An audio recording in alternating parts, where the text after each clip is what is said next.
Hey, Rick Sayes here. Welcome to another episode of the Outdoor Biz podcast, where I hope to provide entertaining conversations with retailers, brand managers, athletes, executives, and others in the outdoor biz to get their stories, tips, strategies, productivity tricks, and ideas that you can apply and take your career or business to the next level.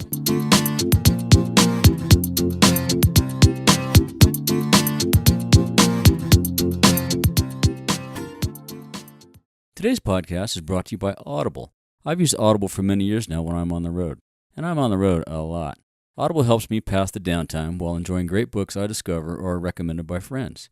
You can get a free audiobook download and 30-day free trial at www.audibletrial.com/theoutdoorbizpodcast. There are over 180,000 titles to choose from for your iPhone, Android, Kindle, or MP3 player. I can recommend some if you need them. Hit that link and start your 30-day free trial with Audible today. Hey guys, this episode is with Camber Executive Director Deanne Buck. Deanne tells us about how she got her start in the outdoors and the great work Camber is doing. Enjoy.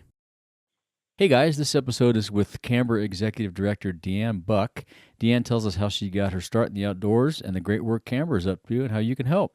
Welcome to the show. Thank you. I'm excited to be here. Yeah, cool. So let's start with your first exposure to the outdoors. How'd you get into the outside activity stuff? That is a great question. I grew up in Grand Island, Nebraska. So, and it was very much the outdoors. There wasn't much of a line between my life outdoors, my life indoors. We were playing outside all the time. Right. I remember in the summer, the screen door would slam and my mom would say, just make it back by dinner time. And so when I reflect on growing up, I often say, I didn't know the difference between public land and private land. It just was.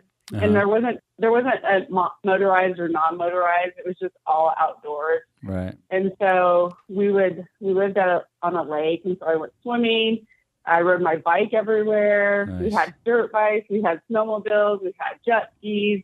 So I feel like I grew up in the outdoors. That said, I was also very much a team sport sort of person. So when I got to college, I graduated from the University of Nebraska, Omaha, and met someone who had grown up in Davis, California, and he was a climber and a river raft guide. And so he started saying, there's this thing called rock climbing. And so I would say that there was a difference the first time I went into the mountains. Uh-huh. It was intimidating. I didn't know how to find a trail. Right. But I really did find that I started to very quickly really focus my life around my love for being outdoors and for the mountains and trail running. And so it's very much, the outdoors has very much been a part of my life, my entire life. It's just come in many different iterations. Right. I think that's true for a lot of us. I grew up in kind of the same way, right? My mom said, come home and the streetlights go on. And exactly. Yeah, and I think the team. And you come home to get dinner to go play kick the can, right? Exactly right. Yeah, and then we'd beg to go back out after dark. Yeah. Exactly. Yeah. But then I think you're right. When you get exposed to the mountains or the wilderness or things like that, you love being outside, but it's a different level of exposure, right? You have to find your way. You have to, be cognizant of the weather and this, that, and the other thing. So, but that's cool. So you still do a lot of climbing and stuff, obviously. I do. Yeah, I would say my main activities right now are climbing and trail running. Nice. I love to cross country ski and ski in the winters. Yeah. Yeah, so I think I feel like my life kind of it contracts and expands. Yeah. And right now work is a very strong focus of what I do, and I make time every day to get outside because I have a 100-pound dog who would revolt against me if I did. Nice, yeah. That'll keep you busy. Exactly, yeah. So absolutely. So what was your first more traditional outdoor job? Did you work retail or what'd you do?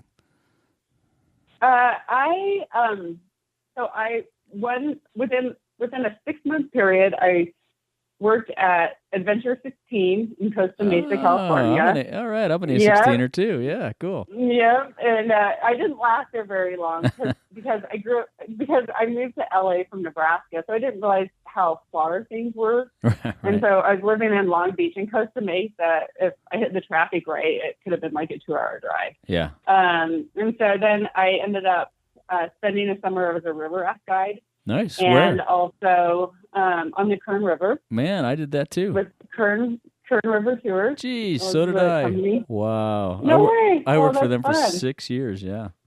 Oh, really? What years? Maybe we should talk about that offline. No, it's okay. My first, let's see, I started there. I was teaching at a 6th grade school in San Diego, Palomar Mountain. Mm-hmm. And guy asked me, what are you going to do for the summer? And I thought, I don't know. I haven't thought about it. So he invited me to go help him run this adventure camp. But I had to go to guide school. And once I went to guide school, that was over. I'm going to be a river guide. It was just amazing. So probably 1984 to 1989, something like that. Yeah. Got it. Yeah, I was there in 94, I think. Nice. Cool. Mm-hmm. And then I worked at a climbing gym. It was in 94 as well. It was the Rock Gym in Long Beach, California. Opened. Right. So those were the bones of my outdoor career. So that was your formative traditional outdoor career. And then how long? You've been at Canberra, what, about 4 years now? I've been 5 years. 5 years, wow. My 5-year anniversary. Mm-hmm. Right on, awesome. So for listeners that don't know, why don't you tell them a little bit about Canberra? Sure. So Canberra Outdoors has been around for over 21 years. Yeah. And when we started, we were founded by Ann Kerchek, who's now at the North Face, and Carolyn Cook, who founded a company called ISIS. And they were very much interested in ensuring that the women who were in the industry stayed in the industry and wanted to create opportunities for women to mentor each other, to understand when positions and leadership opportunities were opening up. And for the first, I would say, 14 years of our existence, we were very much focused on once a woman got a job in the outdoor industry, then the organization was providing resources to her. And as we've grown, we've looked at other industries. I think one of the interesting things about the outdoor bike, run, snow industries is when persons on the inside, we see distinctions that most people who participate in the activities that we love, right? They're fluid. They move between the activities. Exactly. And so we have a presence in all of those outdoor bike, run, snow industries. That's great. And about 6 years ago, our membership asked us to start looking at how do we work with our companies to understand opportunities internally for them to create workplaces where women thrive, and where inclusion is a priority. And then I was able to step into the leadership position as the executive director 5 years ago, right around that change. Nice. And since then, we still have our mentoring program where we pair manager or director level women in our member companies with VP or higher level women in other companies for a 9-month mentoring. We're launching a Women on Board program. So we're still very much providing leadership opportunities for women who are in our industry, but we've added multiple layers now to the work we're doing. So we launched a CEO pledge, and we asked our CEOs and presidents of our companies to sign a pledge committing to women's leadership as a strategic priority for their company. And you guys have grown that a ton in the last couple of years. Yeah. When we did that 2.5 years ago, there were 12 companies. Now we have, I think, 75. Nice. That's great. And one of the things I'm most proud about is we are the only industry that has a CEO pledge. Yeah. And since we've launched our pledge, there's been 4 or 5 other pledges, similar pledges that have come into existence, and they're all Fortune 500 companies. So wow, that's great. I think the industry should be proud of itself, because I feel like the outdoor industry is a great place for a lot of reasons. And one is because we challenge ourselves to challenge the status quo, and the CEO pledge is a great example of that. Yeah, well, you guys should be proud of that too. That's a great program. Yeah. Oh, thanks. Yeah. And then we also launched something 2.5 years ago as well called Pitch Fest. And so when I think about the work of Camber Outdoors, we're thinking, how do we create an industry where women thrive at every level, including as entrepreneurs? And so we build programming to really support that. That's awesome. Yeah, you guys are doing a great job, shifting the needle and moving it forward. And I think you're right. The outdoor industry is on the forefront of that. It's great that we now have the OIA research so we can, better peg our actual numbers and get more specific about what we do. That's going to help us a lot moving forward, I think. Oh, I agree. And I think, one of the things that we always are adamant about is we look at our work within the context of the bigger outdoor industry and really business and competitive landscape. And so understanding the impact that the outdoor industry has on jobs, has on the economy, and the work that Camber does and our member companies is specifically tied to the knowledge that consumers are looking for value-based businesses and companies to align with. And so we feel like there's a great opportunity for our member companies to emerge as leaders. Right. And I think the outdoor industry is I don't know, by default or by some activities that we're doing, the definition is being expanded, right? It's including more things like fly fishing. It'll probably never directly include all the bats and balls type activities, but I think things like, fly fishing and rafting and other mountain biking, that'll always be, affiliated with the outdoor industry, which is great. I think the bigger we get, the better. So I agree 100%. And I also think, again, going back to both of our childhood, I think that close to home is also outdoors. Yeah. And for us as an industry, embracing that is important. Well, that's a beauty outdoors. Fortunately for me, my close to home is Boulder Trails. So. Yeah, mine's in Bishop, so exactly. Yeah, we're both pretty lucky. But I think people are. It's going to the park. It's hanging out in the park to listen to a concert or other more not as adventurous activities, but they're still outdoors, and I think that's fabulous. It's great that we continue to do that. I agree. Yeah. So you shared a bunch of great successes. What have been some of your biggest challenges at Camber? I think what's the saying? Your eyes are too big for your stomach. Is that right? Yeah. I would say the challenges are around wanting to do everything. Yeah. Understanding when to wanting to do no. everything tomorrow. I suffer from that. Exactly. Or yesterday. Yeah. Right. Understanding how to grow a business. Mm-hmm. I think a lot of startups and face a similar challenge that we've faced over the last 2 years. So a lot of our growth was inspired by the REI grant, which was a $1.5 million grant 2.5 years ago in honor of Mary Anderson, who was their co-founder. Right. And it was very much what I didn't realize at the time is it moved us from an organization who had a pretty stable growth trajectory to one that was more in startup mode. And so understanding how to staff that in order to meet our objectives was and continues to be a really good challenge for all of us. And so again, I think the lessons learned are we don't have to do it all today, and it's okay to build a foundation and to pace ourselves. Right. And startup mode seems to be a different pace than once you've been in business for 10 years and you're kind of humming along, right? I mean, it's just things keep just coming at you. It's like waves on the beach. Boom, boom, boom. What's next? What's next? What's next? Absolutely. And I think probably a lot of startups also face a similar challenge in that you're trying to, or at least we were trying to figure out and continue to still try to figure out how do we leverage the investment of REI in order to build a sustainable business model. Right. And where are those points of intersection around growth, around funding, around resourcing, what's resonating with our consumer. And so they're all really great problems to have, but you're right. It is different than just, a 5% growth every year. Right. Right. Yeah, exactly. So tell us a little more about the professional mentoring program. That's an awesome program. It's been going for a while. Did you tighten it up a little bit the last 4 years, or what changes did you make?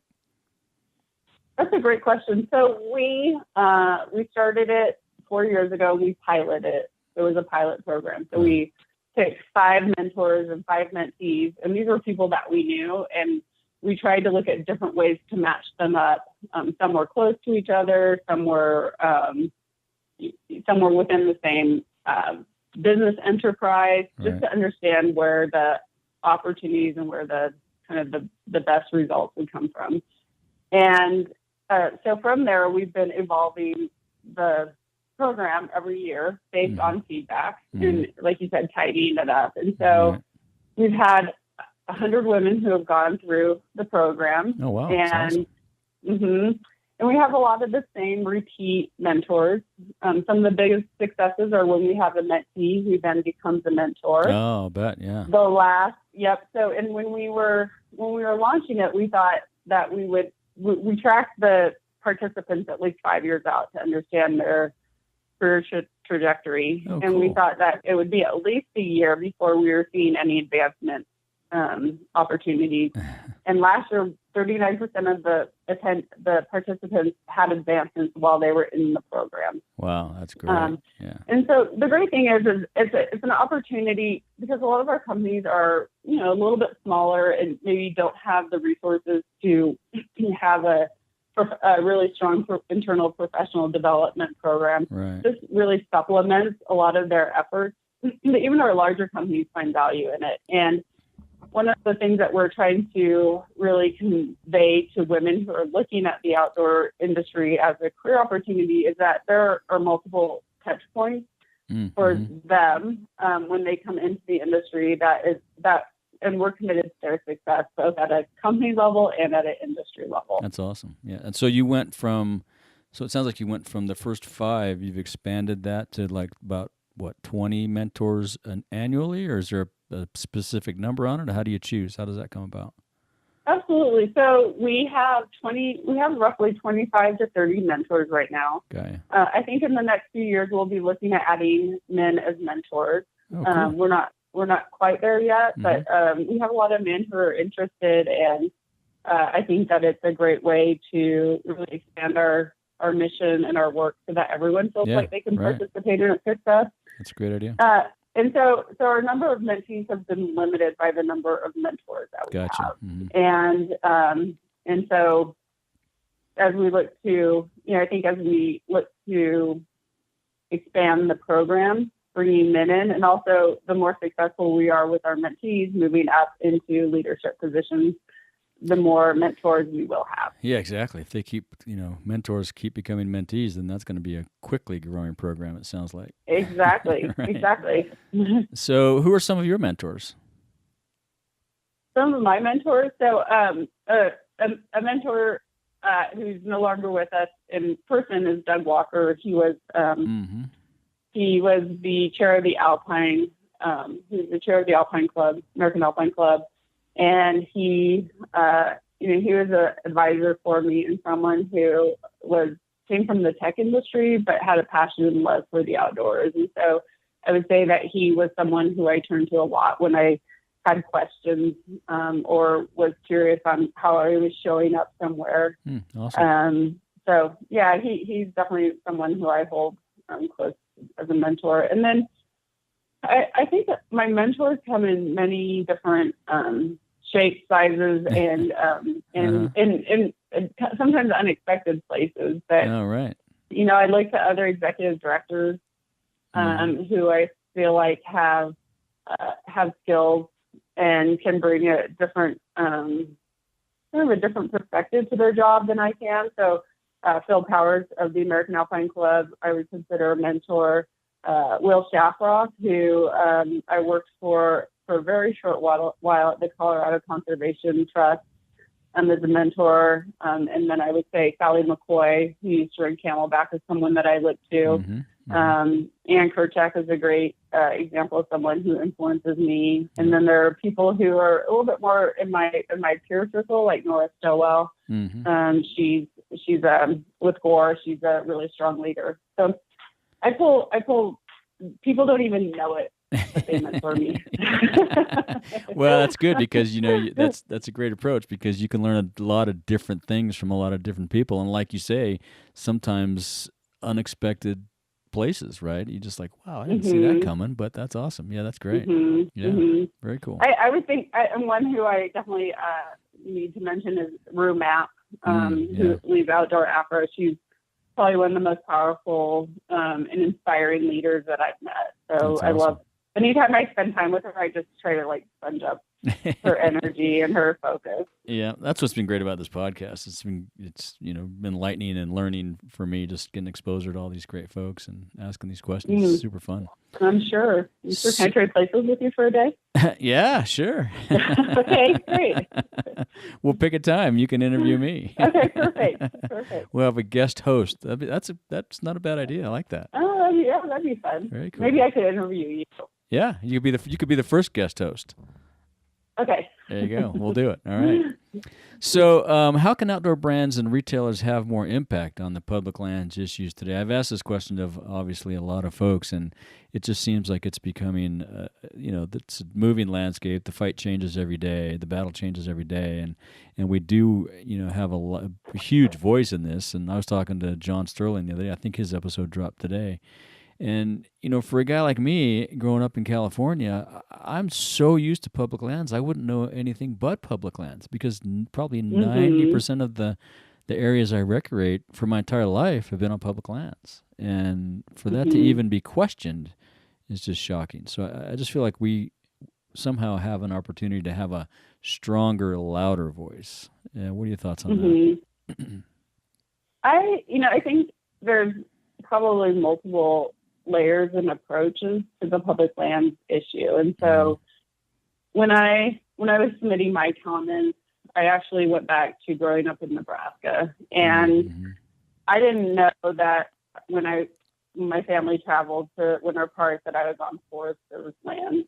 But I did know, or, when we traveled to South Dakota, that we were in the national monument. But I did know that for someone who was in an area where there wasn't a lot of public lands, it was a place where we would vacation to. And I think there's a role in connecting the dots to people who live in more urban areas that, while they might not visit public lands on a daily basis like I do, that they are there for everyone, and they are a resource for us all, and they're part of I feel like it's part of our collective identity as Americans. Yeah, exactly. Around public lands. And so I also think that there's so I think one is just bringing it home a little bit more. And then I do feel like there's an opportunity as well to tie the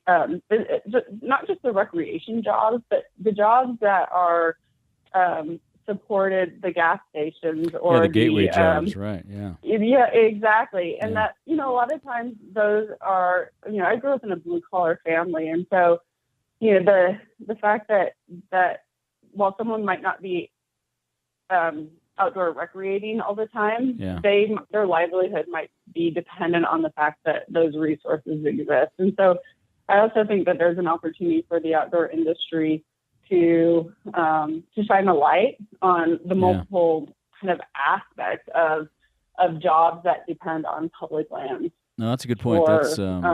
You look at a place like Bishop or a place like Escalante, where there's these gateway communities that would not exist and not only exist, but thrive if it wasn't for all the outdoor recreation activities that went on around it. And that outdoor recreation activity can be as simple as just taking a drive down the Boulder Highway and looking at all the great sceneries. You don't have to get out of the car, So I think it's that lines up with what John has said too, John Sterling, about educating people on what public lands are and how they work. And, you're right. Many people are playing on public lands who probably don't even realize it. So, yeah.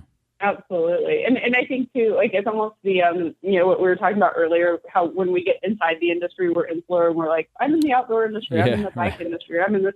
And I think a lot of times when I worked at the Access Fund and the Alpine Club on public land issues. And Yeah. we, as one of those, I kind of like a policy geek at one point, getting obsessed about the nuances of the Forest Service and the BLM Right. and who owns what. But the consumer, the participant, just knows that they can go for a hike. Exactly. And so yeah. I think it's also making it as easy as possible for them to connect.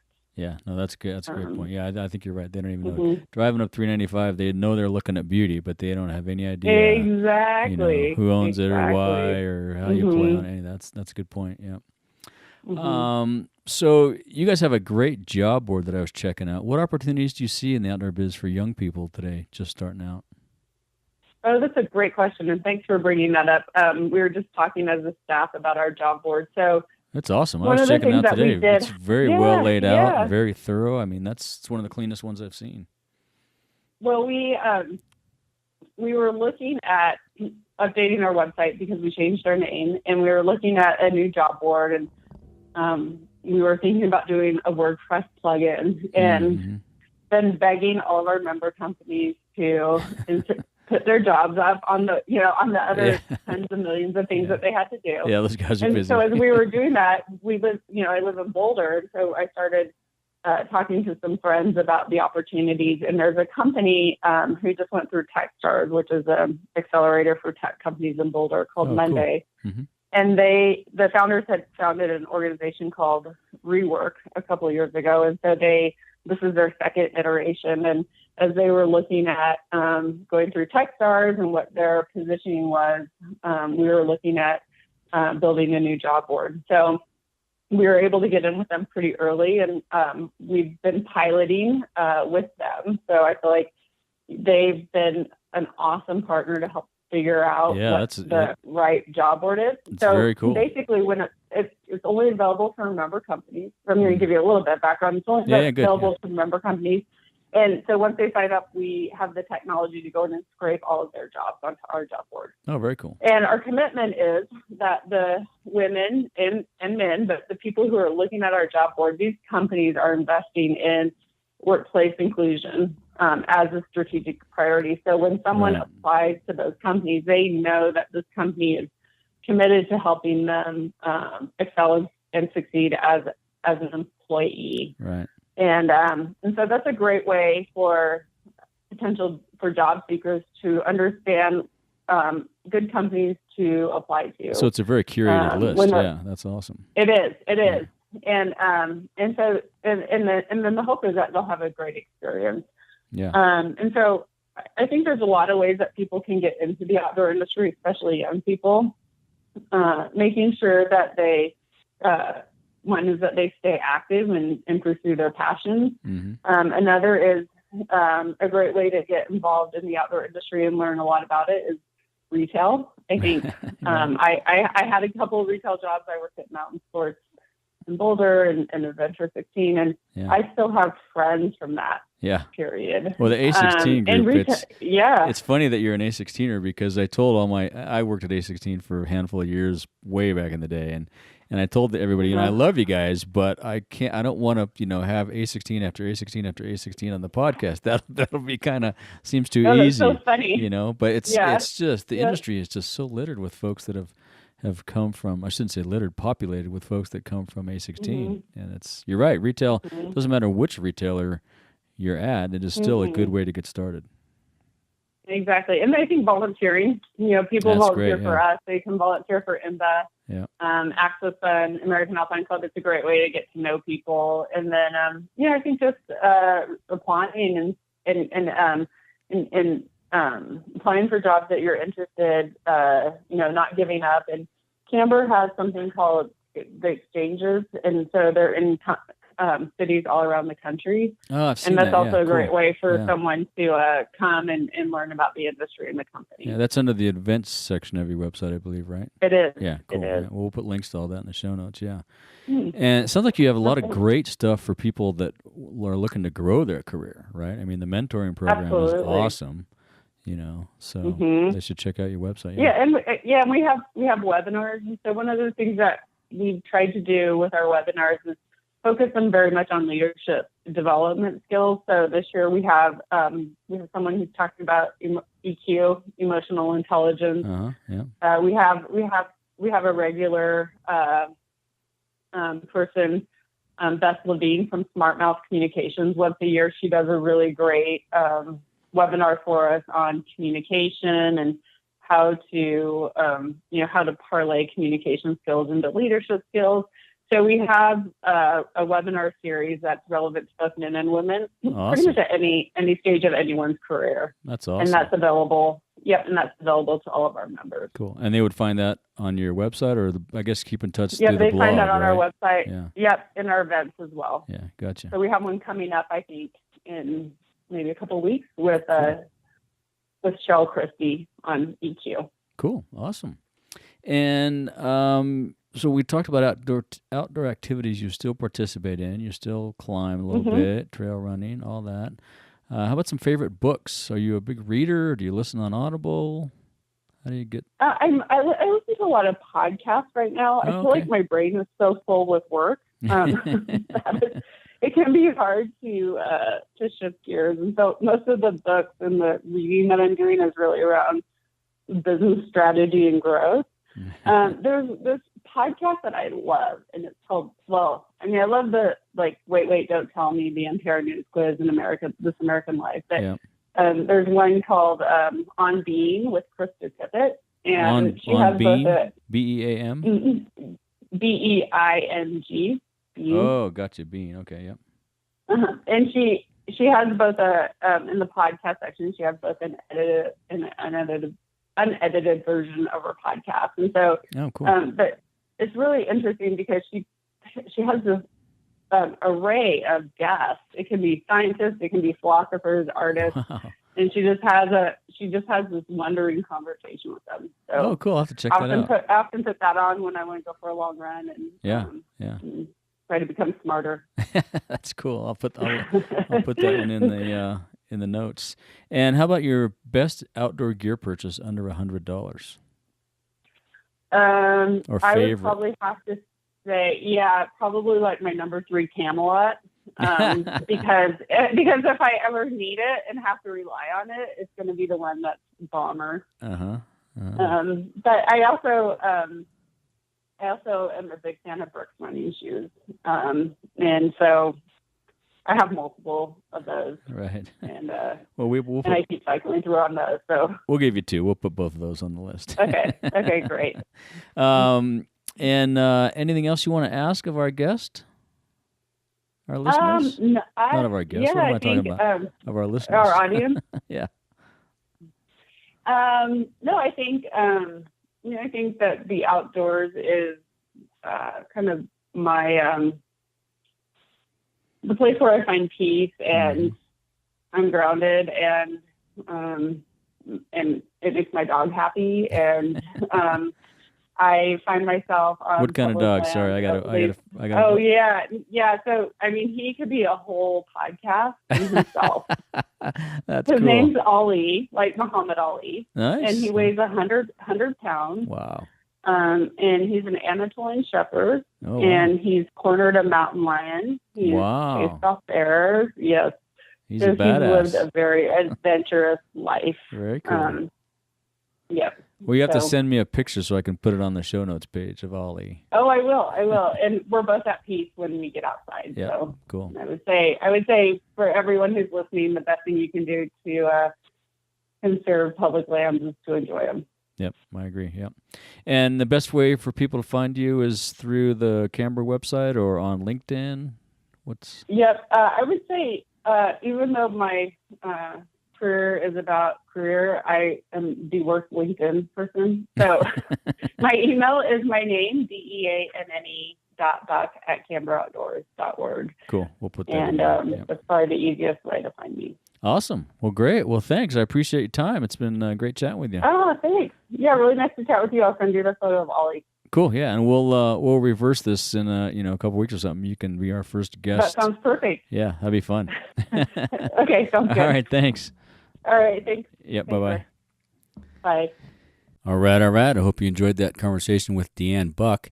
You can reach out to Deanne via email at deanne.buck@camberoutdoors.org. That's DEANNE.BUCK, and Camber is CAMBER. You'll find links to all the info we discussed in the show notes at theoutdoorbizpodcast.com/episodes/033. I appreciate the support and feedback. Please be sure to share your favorite episodes on the socials. And until next time, thank you so much for listening. If you want more of the Outdoor Biz Podcast, you can subscribe on iTunes and Stitcher, or go to theoutdoorbizpodcast.com, where you find all the episodes, show notes, and much, much more. You can find us on Facebook and Instagram at The Outdoor Biz Podcast, Twitter at Rick_Saez, that's SAEZ, and my email is rick@theoutdoorbizpodcast.com. Thanks for listening and all the support, and a huge shout out to all my guests, and until next time, be sure to make time to get outside.